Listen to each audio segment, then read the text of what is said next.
In step number 2, we want to limit the external and environmental toxins that are coming into your system.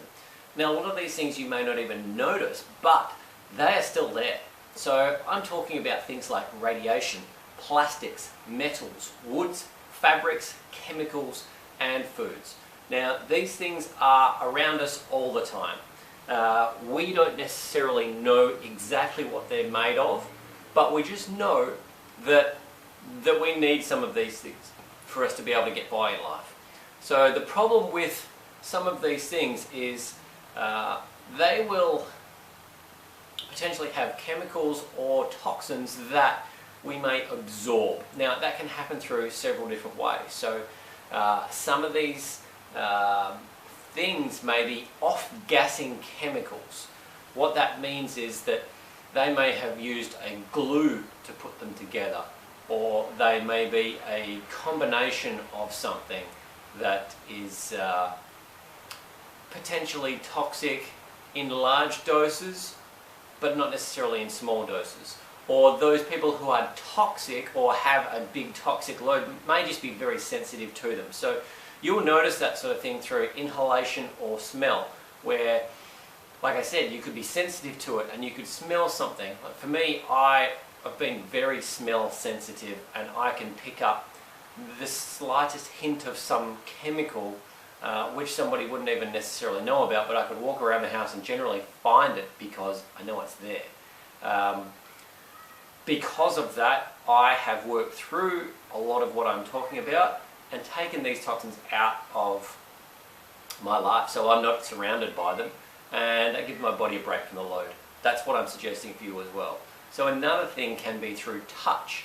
You may just be touching something, and from touching that you may be absorbing chemicals or something from whatever that particular item is. It could also be from food. If your food is touching something like plastic, the food may absorb some of the estrogenetic qualities emitted by the plastic, and then you would end up ingesting that and the toxins going into your system. It can be visual, and by visual it can be a little bit more subtle, but I've found that sensitivity to device screens, TVs, computers, that sort of thing, that kind of input can overload the system, and it may not be so much of a toxic thing, but it can certainly drain the system.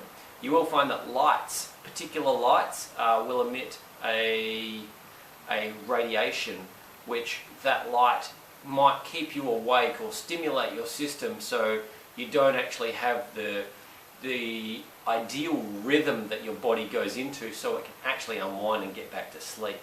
And frequency is another one. Frequency is a really, really subtle thing. So the frequency of a particular sound, or it may just be like a radiation, an EMF frequency, where EMF frequency, the F stands for frequency, so I laugh. The frequencies can be absorbed into your system very subtly, but if you are toxic, you can be far more sensitive to those things. So just being aware that you have those things going on, and they are surrounding you all the time, and trying to figure out a strategy for how you can limit those external or environmental inputs so you can calm your system down and really detoxify anything that has been built up. So some of the things that are important to look at are personal care products. Personal care products obviously have a lot of chemicals in them to put them together. So you really should be very vigilant about reading the labels of what ingredients go into the stuff that you are using. So personal care products, one of the biggest ones with that has been deodorant with aluminium in there. Aluminium has been shown to have all sorts of issues with the body where it builds up and the body's not necessarily able to get rid of it, certainly easily or well. But I mean, that's just one of many things. So it can be toothpaste and shampoos and mouthwash and makeup, skincare stuff, all sorts of different things, even down to the toilet paper, which may be scented and dyed. Again, there's still chemicals that are being absorbed into your system. Cleaning products are a big one because most of them are chemical based. So again, you want to be looking at, can any of those chemicals be replaced by natural things? Is vinegar going to be a good solution for you to use as a cleaning product over some of these other chemicals? There are all sorts of different brands out there now that you can research and get hold of that will be able to replace and do the job of those chemicals that you have been using in the past. While you're sensitive to them, you really want to keep them at a distance. So at best, make sure they are well away from you, stored potentially in the laundry, but certainly far away from your living areas and sleeping areas. So even having some chemicals in the kitchen can be a bad thing because you may be breathing in those toxins or absorbing some of those toxins through your skin if you are using them that way. So rubber gloves, obviously a good idea if you have to use that sort of thing. But yeah, you've got to be very careful about these cleaning products and the toxins that they carry. Home furnishings. Now this is a really interesting one which people wouldn't necessarily think about, but right in front of me is a lounge. That lounge will be put together with fabrics and woods and metals. Now the wood is often very cheap wood, particle board type stuff, which is held together with glue. The glue will off gas and go out into your system. The fabric, it is probably not a natural fabric. It may be an artificial, man-made thing used with more chemicals, again, different products, but then that outgasses and we breathe those chemicals in. Again, something else to be aware of. Yeah, metals, same sort of thing. Not all metals are created equal, but generally not so much of an issue with the furnishings, more of an issue with your kitchen cookware or utensils and that. So aluminium cookware, probably not the greatest idea because that can be ingested. You will also find the same sort of thing with Teflon or any of those coated pans, because all of that stuff can be scraped off. It does break down and you end up eating it. That builds up in your system as well. You've got to be aware of that. Plastics used in the kitchen. There is a ton of plastics in different things. Plastics known for off-gassing and just leaching chemicals into the body. So being very careful about what you use. I like using stainless steel for my cookware. There is stoneware that's supposed to be very good too. Glass is great for storage, obviously drinking from, that sort of thing.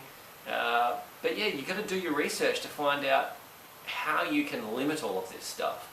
Appliances are another big one. Appliances can emit all sorts of different radiation. So microwaves being, a massive one. I don't like microwaves and I haven't used one for a very, very long time because we just don't know what's going on with a system that is used for radiation. Also, the way that it heats the food up, it doesn't heat it evenly. Who knows what's really going on there, but I would stay away. Another one to be aware of with your appliances is the EMF radiation coming from any electrical equipment. So TVs, computers, stereos, all that sort of thing have a small component of radiation coming from them. Wi-Fi networks. Wi-Fi is a radiation. Bluetooth, probably the same sort of thing. And then with our phones, we're carrying something around with us all the time which has a radiation impact on our system. That's well researched. My granddad was doing that when phones first came out, mobile phones first came out. Deeply researching that, and he was convinced of that, and that would have been 20 odd years ago. Literally when they first came out, was really deep into that. There's got to be something there. So even if it's keeping your phones away from you while you're working, especially while you're sleeping, if there are electrical devices in your bedroom, unplug them, switch them off so that they are not on and having any subtle radiation leaking into your general area while you try and sleep. Heaters and coolers are another one. So kerosene heaters and gas heaters, they may be problematic. You may be very sensitive to those chemicals in there, the petrochemicals. Coolers as well, I already mentioned the air conditioning and the fresh air and that sort of thing. You know, are you even changing the filters to make sure that you're just not getting this dusty build-up coming through there and nasty stuff in there? Mold. Mold is a really nasty one. Mold, I mean, you really should be doing an inspection through your house to see if there is any mold anywhere, because if you're breathing that stuff in, that can sit in your system and cause all sorts of nasty issues. And then the last one, clothing and your accessories. Are you wearing natural fibers or are you wearing synthetic man-made fibers?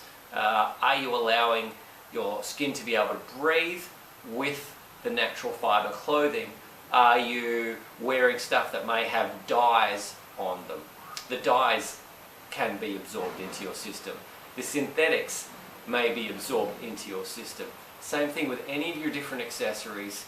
They can be absorbed in. We're trying to limit our toxins. Before we even talk about getting rid of them, we've got to limit them coming into our system on a daily basis. So do some research, have a look around your house at all of the different things that could be a potential issue, and start maybe weeding them out or limiting them or moving them or replacing them.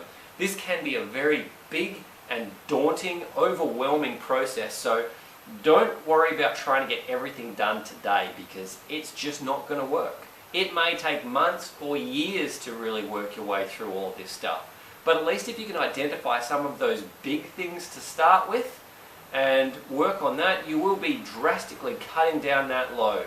And the less toxins that we get in, the less we have to get rid of, and then things are going to work better.